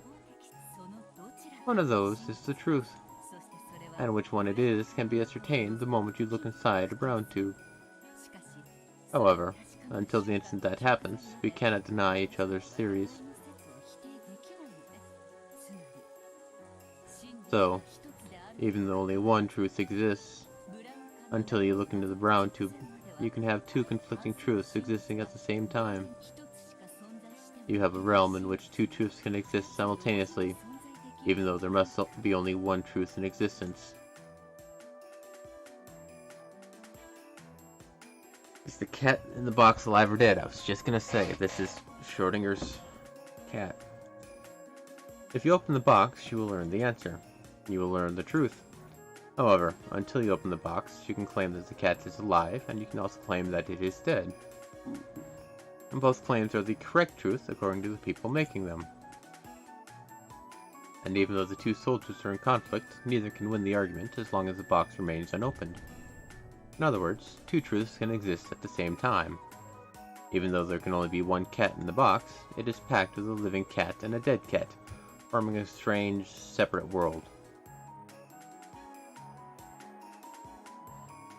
That is what Rokkenjima is now. This island is now a different world where a scientific theory and a magical one can exist at the same time. To a resident of the world of science such as yourself, at a glance it may feel as though this island has been sucked into a world of magic. That might not be wrong, but it is not accurate. Strictly speaking, it has been moved from the world of science to the gap between that world and the world of magic. So at a glance, it appears to you as though the world is tilted towards the magical side. But, in reality, this island is now a perfectly impartial position with relation to those two opposing worlds.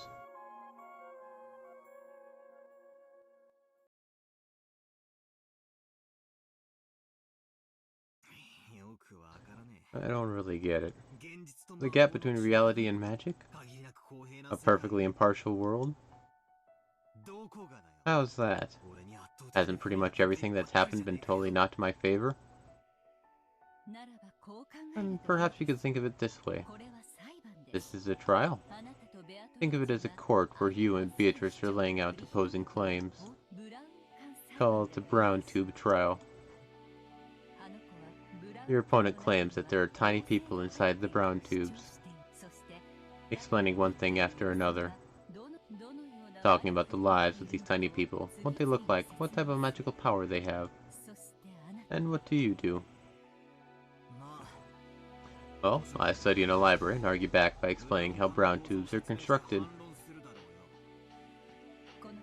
At this moment, both your claims and that child's claim exist in the court at the same time.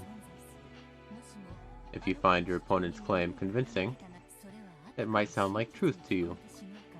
It might look like truth to you.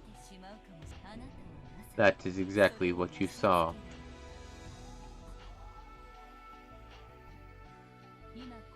At this moment on Rokkenjima, witches and magic certainly may exist as truth. However, unlike the moment that the cat's box is opened, that world is an uncertain wave function. The entire situation can be explained by both sides at the same time. However, there is one truth. That set of truths shrinks with observation, and countless truths are weeded out to become one truth. It is like when, in court, the judge hands down his judgment. The two truths from the prosecutors and the defense's claims are reduced in number by the judgment and become one.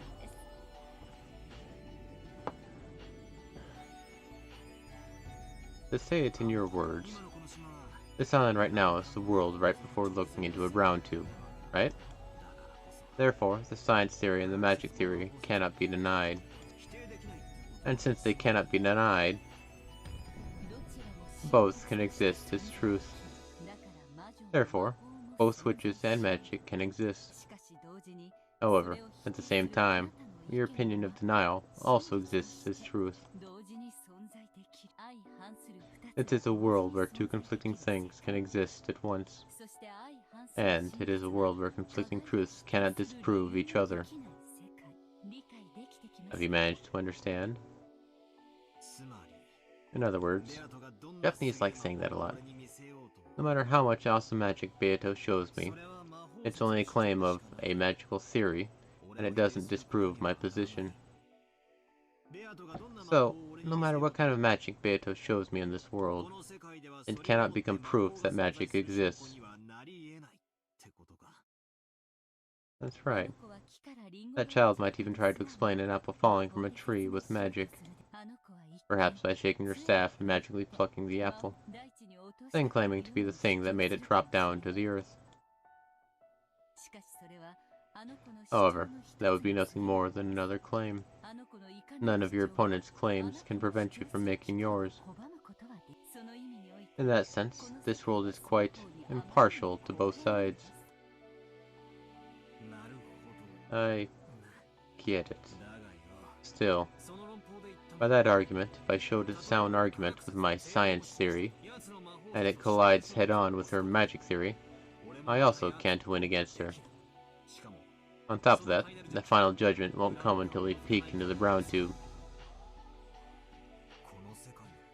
Where is the brown tube in this world? Because it exists, there should be no reason for us to argue. Why don't we just get along and peek into the brown tube? If there really is a tiny person in there, it's my complete loss. Otherwise, it's my victory. Why do we have to hold this debate without looking into the brown tube? That itself is the game you are being challenged to. Maybe, instead of a court, I should use chess as an example. There, victory and loss are not determined by a judge. You who fight will decide it yourselves. Can you win an argument with an opponent in a screwed-up world where multiple truths can exist at the same time? In actual fact, didn't you lose an argument and surrender like this?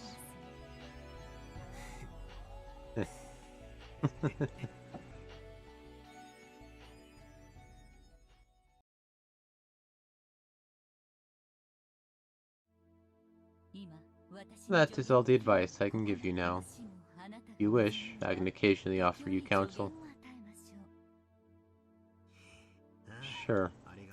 Thanks. That really helps. I'll avenge you. Thank you. I look forward to it. What's your name? Beatrice used to be my name, but now that I have surrendered it, I do not have a name. So, I shall take a temporary name. Virgilius. No, how about Virgilia? Virgilia. Like Valkyria? Wasn't that a name for goddesses that show up in myths? No. It means the guide who leads the way to Beatrice. I will guide you to that child who waits at the summit of Mount Purgatory. It ought to be a fitting name for such a guide. Who would have guessed I'd accept help from a witch when I'm trying to deny witches? You see. If this is a contradictory world where different claims can exist at the same time, I guess that's cool. It's almost funny.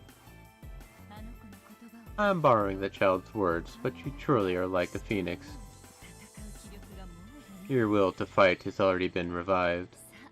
Come, if your heart is prepared, return to your opponent. Return to the chessboard where that child is seated. I look forward to seeing how far you can fight with my disciple. Yeah, watch it. I won't listen to her babbling anymore. I'll coolly fight to the end. I definitely won't get provoked by her any longer. Then let us return to the seat of the battle.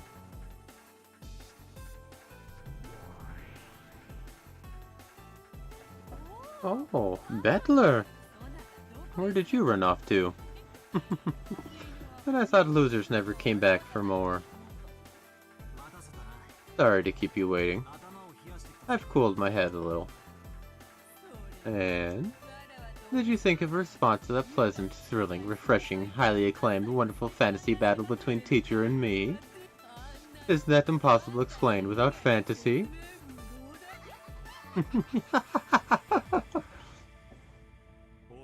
My lady, didn't you just promise to be kind and act more gracefully? Oh no. I just got in such a good mood when I saw Battler's face, you see? Oh, hello! Gendover. Welcome. Look. How are you gonna respond to that battle just now, Battler?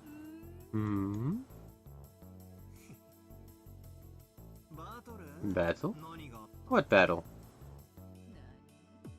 What? In this rose garden, where do you see those spears? And those towers you made lying around? They aren't here, are they? In other words, it's just like the inside of a brown tube.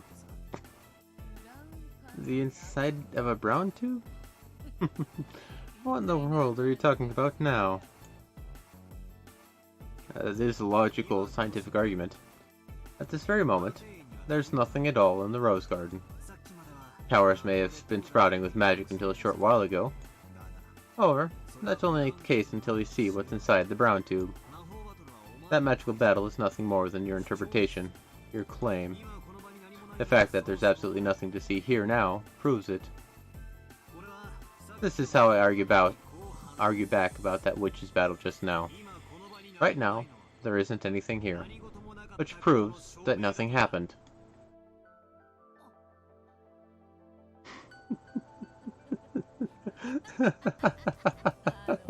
Come now. Of course I can't make a huge mess when it's only the first twilight, and I'm rather fond of that rose garden, you see? To prevent any damage, I had the fight occur inside a barrier. So it's only natural that it wouldn't have any influence on reality. That's your claim? Well, I guess that works. However, at this point in time, there is nothing in the rose garden. So nothing stands in the way of my claim that there was no magic done here. Wait, can you deny my magic with a mess like that? It is impossible to prove that magic does not exist. It's a devil's proof. At this point in time, this garden is the truth. The instant you look inside, the tiny people inside the brown tube will vanish. And there are no traces of magic here at all. So, that battle between you and witches did not take place. What the... that counter? That power? Could it be... Have you forgotten, my lady? It is the multi-layered worlds reduction technique. The power of a finite witch, the counter to the power of an endless witch. Only an endless witch can perceive it, and it is most effective against such a witch. Schrodinger's cat box? That old hag of a witch. What an uncalled for a hint. We've lost time. Including the 5 servants and grandfathers, there are 6 corpses. Let me check the scene. I've been trudging along, wasting time. From now on, I'll speed things up, okay? Take a seat, Beatrice. It's finally the first twilight, isn't it? Let's start the real thing. Show me what you've got.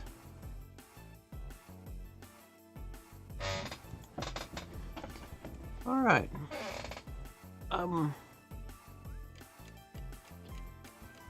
Maybe a bit early, but that could be a decent spot to stop. I'll keep going though. See where we go. See what we got in store. See if I can hit it right. See if we can solve a mystery in 10 minutes. Go.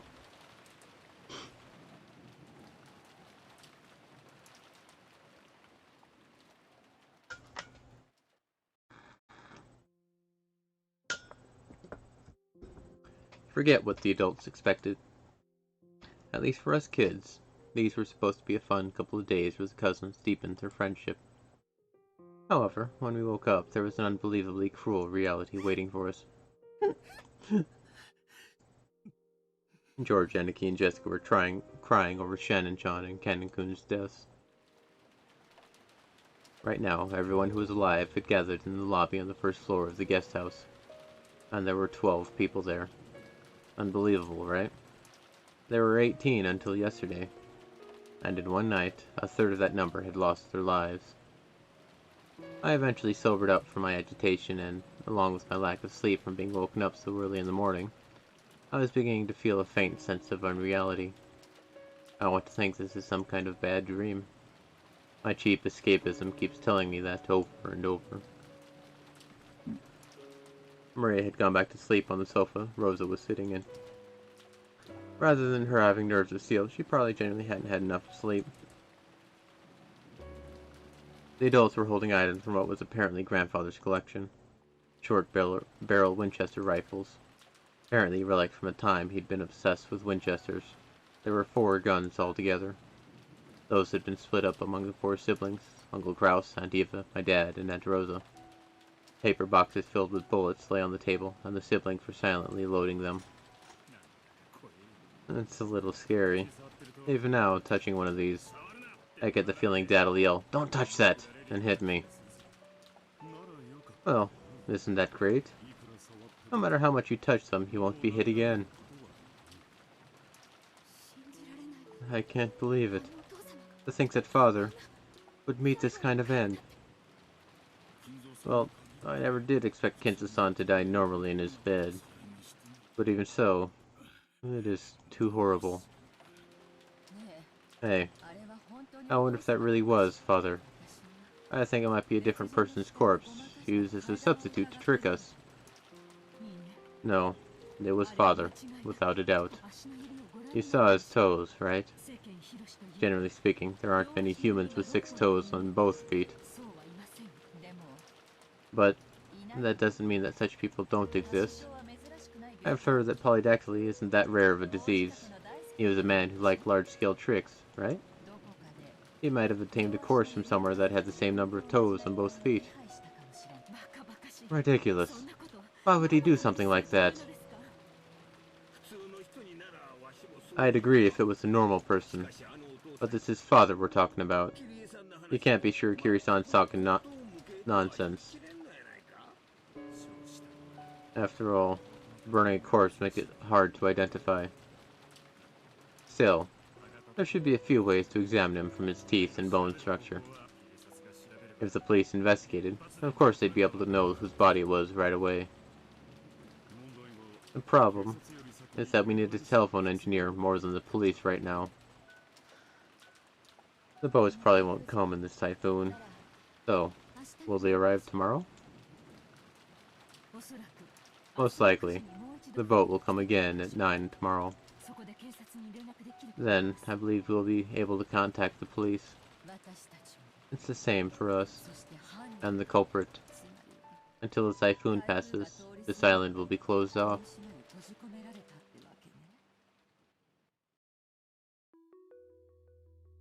Just from our parents' conversation, you could probably figure out the general gist. Let's explain the situation anyway. First, early that morning, in various places throughout the mansion, a total of 6 corpses, including grandfather and all the servants, had been found, one after another. First, grandfather had been in the boiler room, completely burnt. The servants had died, each shut up in the rooms throughout the mansion that had magic circles drawn on them.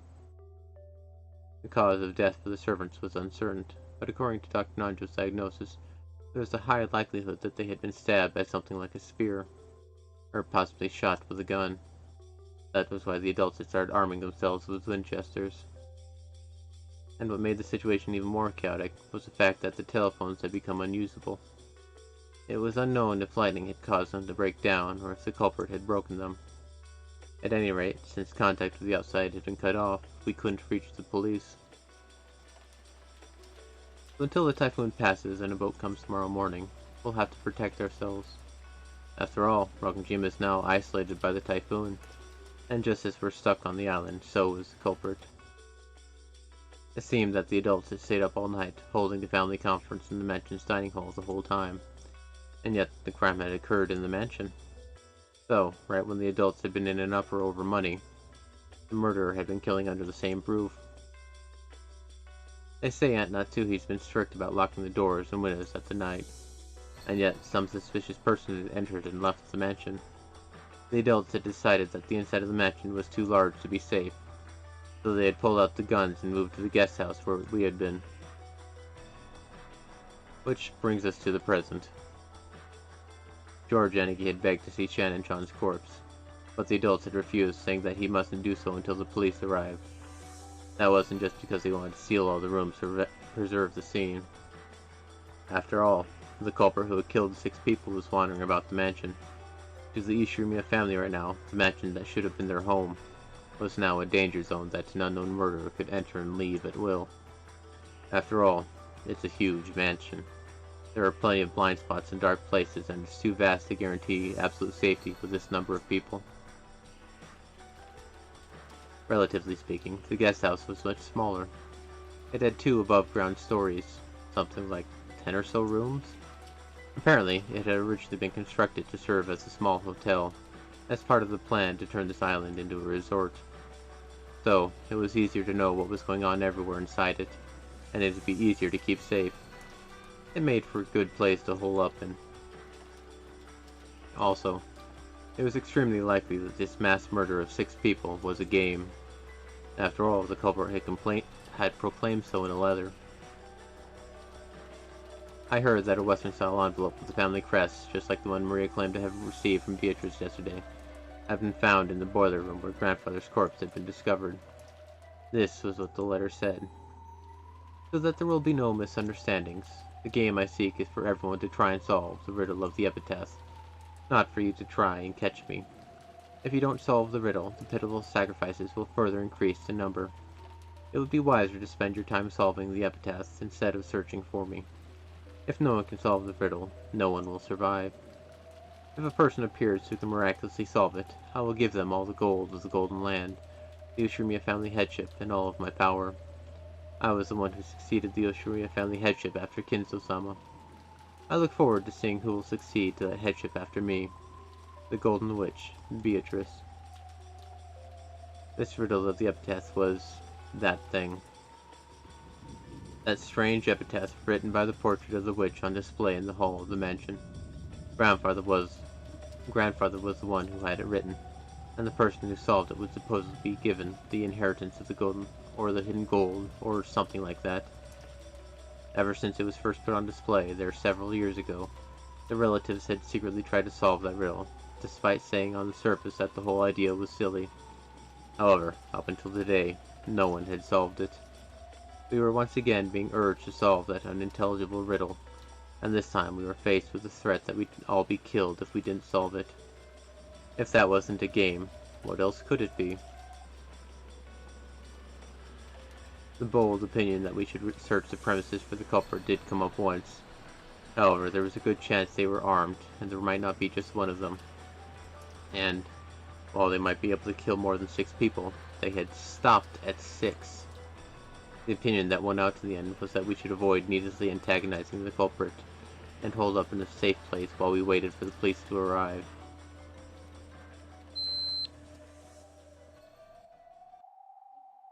I think this will probably do for a stopping spot now.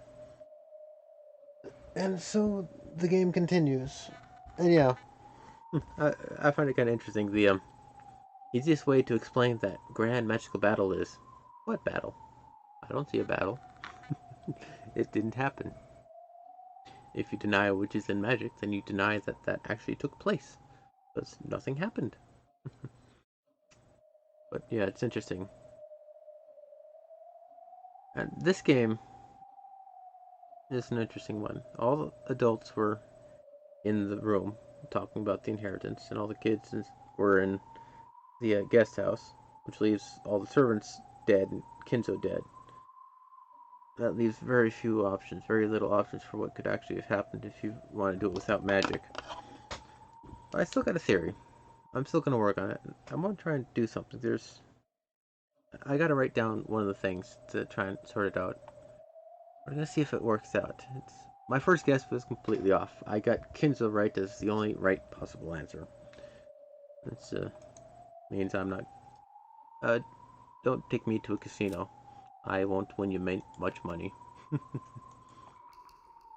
Oh yeah, I think there's also... give me a sec. Some tips that changed up. Here are characters. And all 4 of the servants are dead. On the guest room on the 2nd floor, could be gun or spear. Someone 2nd floor guest room was her secret napping spot. The room next to the study is fitting for him, considering how much he wanted to earn Kinzo's favor. 3rd floor, gun or spear. Gun or spear. Cannon, the chapel. Let him continue to protect the Lord's precious place even after death. Let Shannon have the parlor with its wonderful view of the rose garden on sunny days. To thank Genji for his many years of service, let us allow him to rest in the VIP room. And then Kinzo. Body was found as a burnt corpse in the underground boiler room's incinerator. Though evidence of a struggle was found inside the incinerator, it's probably reasonable to assume that he was burned after his murder. Too bad this time, it's a game over right from the start. But anyway, yeah. See y'all later. I'll see you next time. As we sit here and figure out who done it.